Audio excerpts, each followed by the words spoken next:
The transition from straight to naturally curly isn't the easiest process. If you're not going to do the big chop, then you'll have to face a whole other set of obstacles. So I'm going to share 14 of the best tips for transitioning to naturally curly hair in this video, and if you'd like to hear them, just keep watching. Hey curl friends, welcome back to my channel. I'm Rochelle and this is Discocurlstv.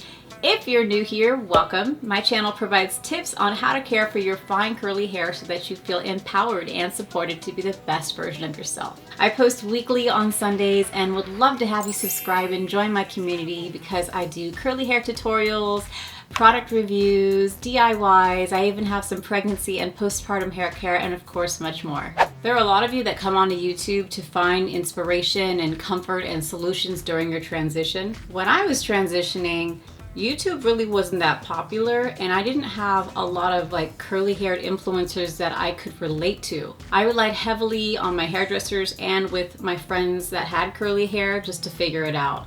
So I just wanted to share a few general rules along with some of my personal tips for a successful transition. Number one, and pretty much the golden rule of transitioning, stay away from the heat. No blowouts, no hot tools, etc. Just stay away from it. Speaking of heat, I'm so hot right now. Heat damage is the worst thing you can do next to relaxing your hair when you're trying to transition. It's probably the hardest part of the entire process, especially if you're used to flat ironing your hair every day. Trust me, you are going to get frustrated while you watch your roots grow in curly and your ends remain straight. But there are solutions for that. And don't cheat. Don't do it.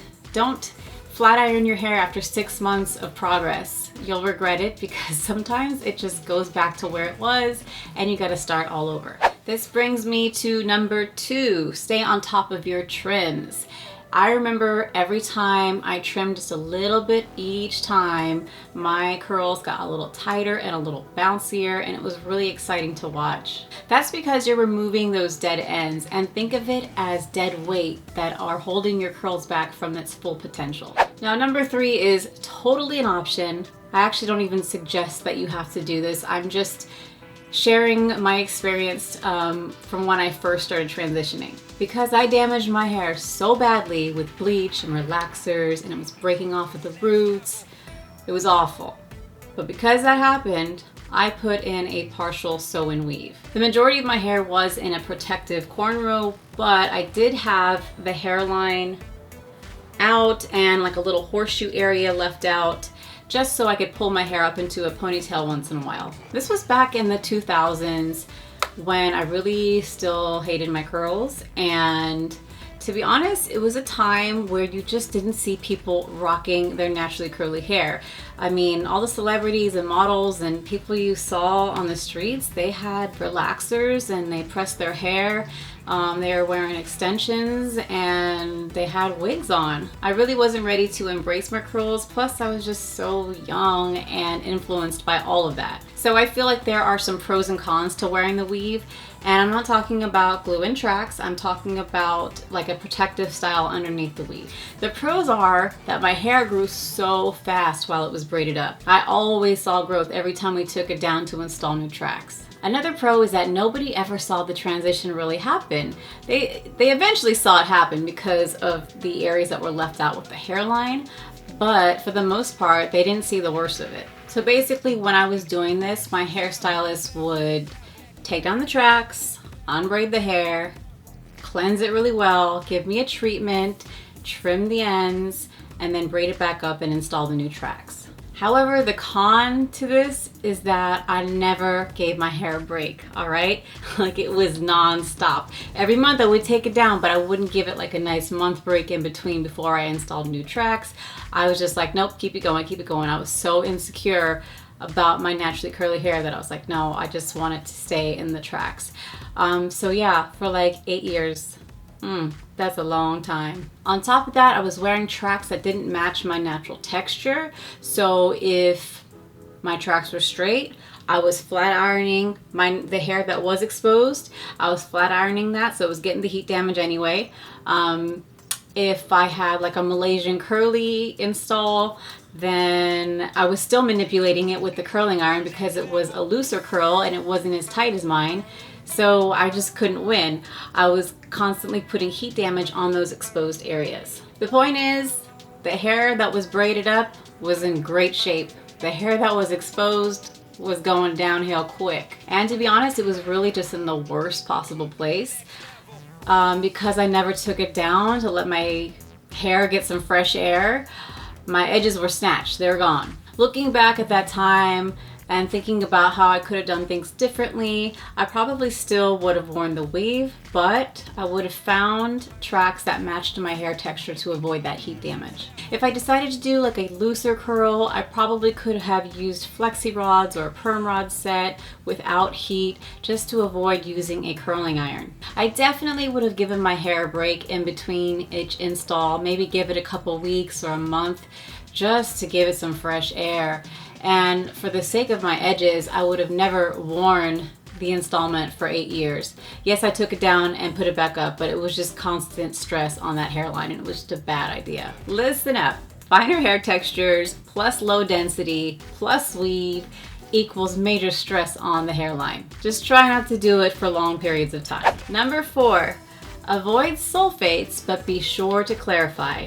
With curly hair, you're already prone to dryness and frizz, and using sulfates on top of that is going to strip those natural oils from your hair. This really doesn't help during your transition. You really want the hair to be moisturized. Sulfates are typically found in your shampoos, but nowadays there are a million options for sulfate-free that you can choose from. The reason why sulfates are used in the first place is because they cleanse the heck out of your hair and scalp. It is important to clarify your hair, but especially your scalp, so that you don't clog your follicles and you can experience new growth. You can co-wash all you want, but at least once a month you should clarify to remove any debris, dirt, fungus, and product buildup. Now here's the thing, and it kind of goes against what I'm preaching here, but not everybody's experience is going to be the same. So let's say your hair is really damaged, like you've been using bleach and relaxer and it's breaking off at the roots. I highly suggest using a gentle cleanser for your shampoo. But if you've been transitioning forever and you know your new growth is like down to here now and you only have a little bit longer to go,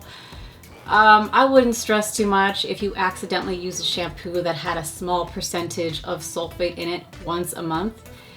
You're still going to have clean, clarified hair. I would just make sure you condition and moisturize well after. Number 5, cleanse less frequently. If you are somebody that likes to wash their hair every single day of the week, better roll it back, cut it back.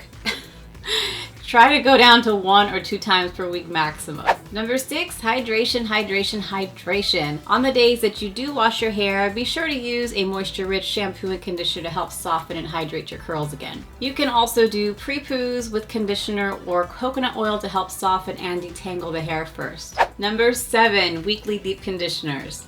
Repairing the hair while it's transitioning is a definite yes, because you want to prevent breakage and thinning at that line of new growth and transitioning hair. Number 8, avoid silicones while you're transitioning.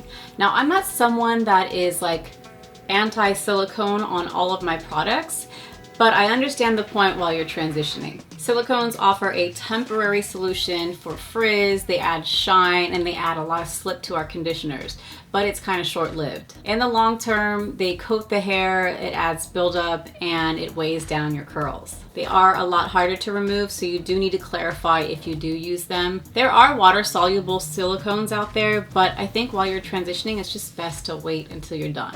Number 9, supplements. During my transition, I did experiment with quite a few different types of growth supplements. I tried MSM, I tried biotin, I used prenatals, and honestly, I spoke with my doctor first because I found out that I had a deficiency, so there was a need for some things.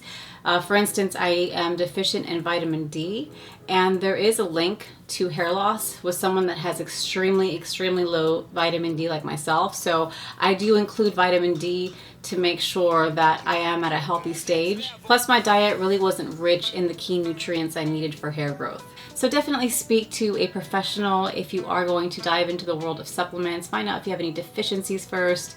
Find out what's good for your body in particular, because everybody's different, and also eat a diet that is rich in the key nutrients for healthy hair growth. Which gets me thinking, would you guys want to see a video on the foods I eat for healthy hair growth? Let me know down below in the comments. Number 10, try finger coils, perm rods, and Flexi-Rod sets to get you through your transition. Finger coils are amazing at keeping the curls uniform on an entire area or just on some areas that you'd like to train. You can also use perm rods and Flexi-Rods like on the areas that are really straight, and you can add them like just to the ends to help match the rest of the hair that has grown in healthy. Number 11, and this is a big one, you guys. Search for your curl twin and not your curl crush. There's a really big difference in what is reality and something you just want. If you are following and taking advice from someone whose hair you love but it looks nothing like yours, don't expect to get the same results. Yes, they might offer you some great general advice,